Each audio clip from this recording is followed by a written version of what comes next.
बिस्मिल्लाहिर्रहमानिर्रहीम। अल्लाहुम्मा सल्लि अला सय्यिदिना व मौलाना मुहम्मद व अला आलि सय्यिदिना व मौलाना मुहम्मद। रब्बि यस्सिर व ला तुअस्सिर व तम्मिम बिल खैर। रब्बि इश्रह ली सदरी व यस्सिर ली अमरी वहलुल उक़दतम मिन लिसानी यफ़क़हू क़ौली। लास्ट लेक्चर में हमने कारनोट इंजन डिटेल में पढ़ लिया था, उसकी थ्योरी भी और उसकी डेरिवेशन। ये तीन हमारे पास एफिशिएंसी के फॉर्मूले आए थे। ठीक है, कारनोट इंजन की थ्योरी लास्ट ईयर आ चुकी है, ये डेरिवेशन भी आ चुकी है।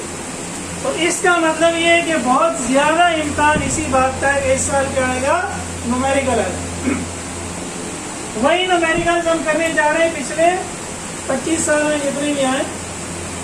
जब भी आप न्यूमेरिकल करें अगर तो आप डायरेक्ट कर सकते हैं, बड़ी अच्छी बात है, वरना सबसे बेहतरीन तरीका ये होता है फार्मूले साइड पे लिखने। तीन ही फार्मूले एफिशिएंसी के, तीनों हमने लिख लिए। फर्स्ट जो क्वेश्चन है वो आपकी बुक का क्वेश्चन है, प्रॉब्लम 11.2 10, बुक पेज नंबर 39। आप सब अगर इसको देख लें एक दफा।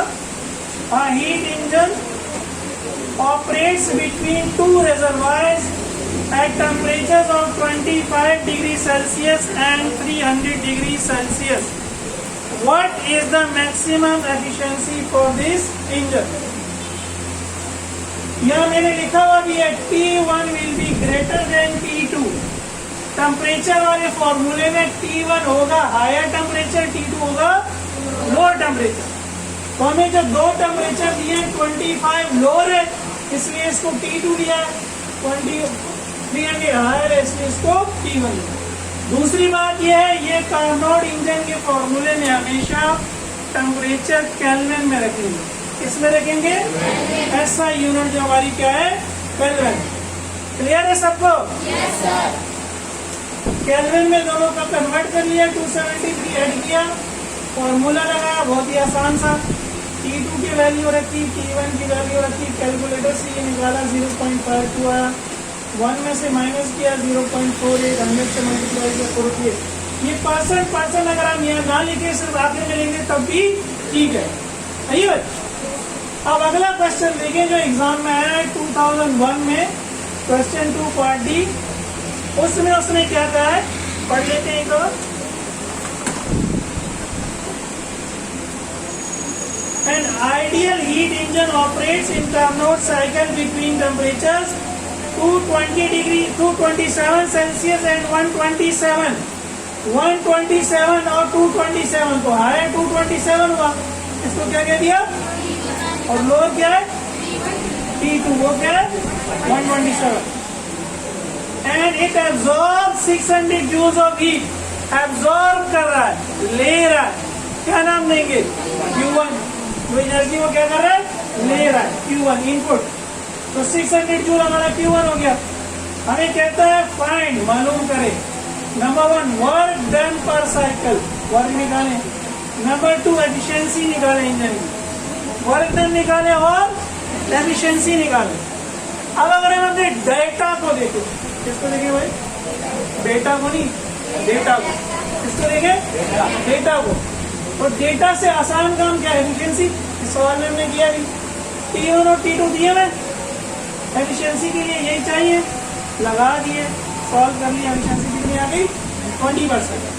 अब इसको उतारे भी और जरा सोचे भी कि ये पार्ट भी कैसे होगा। मैं करता हूँ, अगर कर लिया तो अच्छी बात है। ठीक है, पार्ट नंबर ए में हमें वर्क निकालना है। तो अकल बड़ी है या भैंस, भैंस बड़ी है ना, भैंस बड़ी है कि नहीं। एक ही फॉर्मूला है जिसमें वर्क है, ज्यादा दिमाग लगाने की जरूरत नहीं, और Q1 दिया हुआ भी।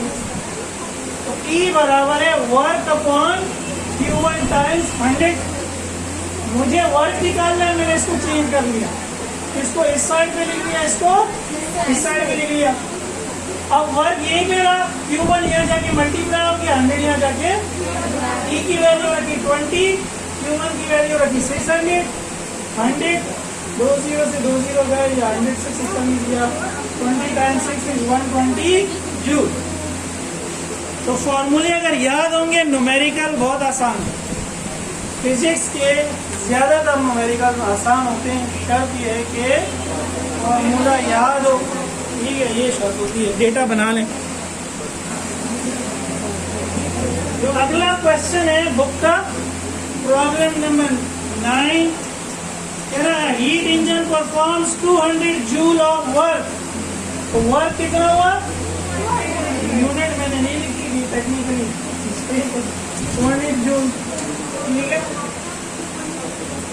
And as an efficiency of 20%, 20% उसकी एफिशिएंसी है।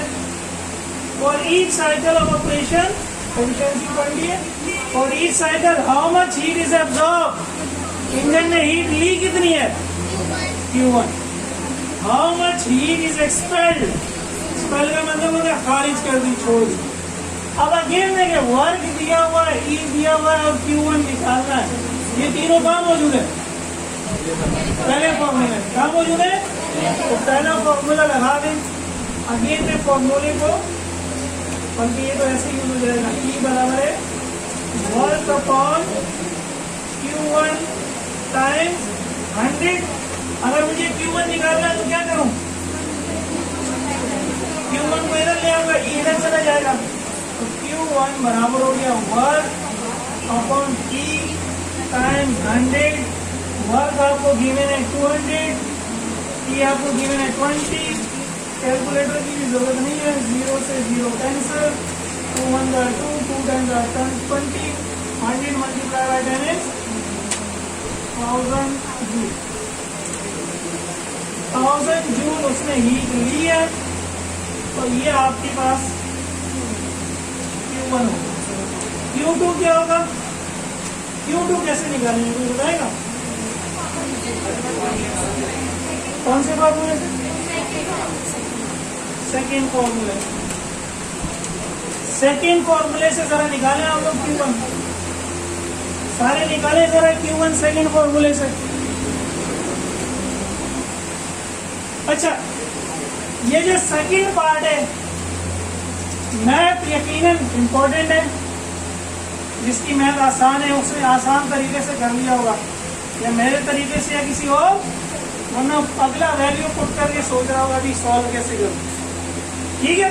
तो मैथमेटिक्स का सिंपल रूल है, जो चीज निकालनी हो वो लेफ्ट साइड में होनी चाहिए, उसके नीचे कुछ नहीं होना चाहिए, उसके साथ मल्टीप्लाई कुछ नहीं होना चाहिए, उसको पॉजिटिव होना चाहिए, उसको पॉजिटिव होना चाहिए।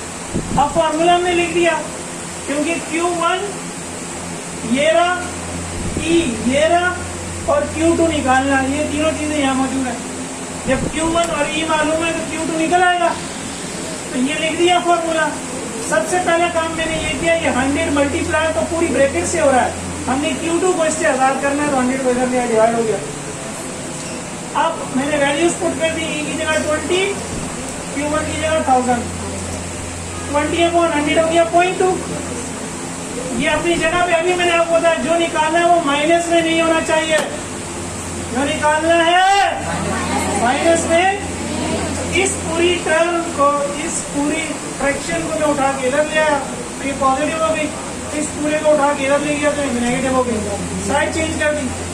तो -Q2/1000 इधर आ गया, प्लस में हो गया, 0.2 इधर चला गया, माइनस में हो गया, 1 - 0.2 0.8 हुआ।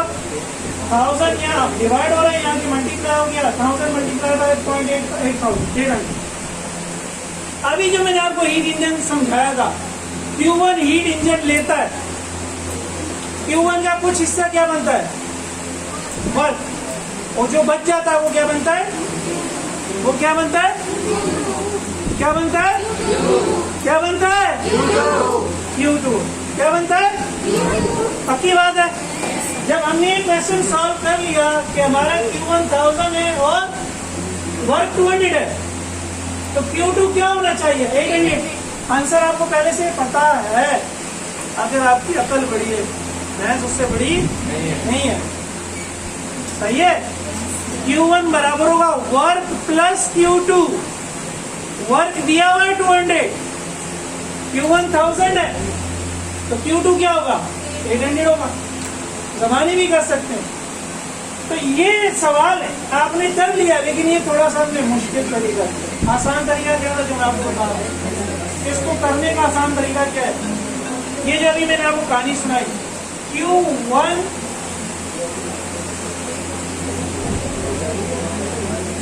is equals to work plus Q2. Q1 is equals to work plus Q2. तो Q2 क्या हुआ? Q1 minus work. Q2 क्या हुआ? R1 minus 200. Q2 क्या हुआ?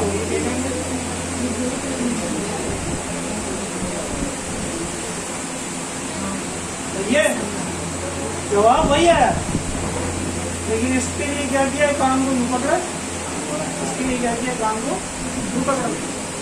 ठीक है, तो थोड़ी सी थ्योरी भी आनी चाहिए, थोड़ी सी थ्योरी भी, और थ्योरी फिर हमें आसान रास्ता दे देती है. लेकिन इसलिए मैंने शुरू में समझाया था, लेकिन आप में से किसी की भी जहन में ये बात नहीं आई. होता है, ठीक है, होता है, कोई बात नहीं.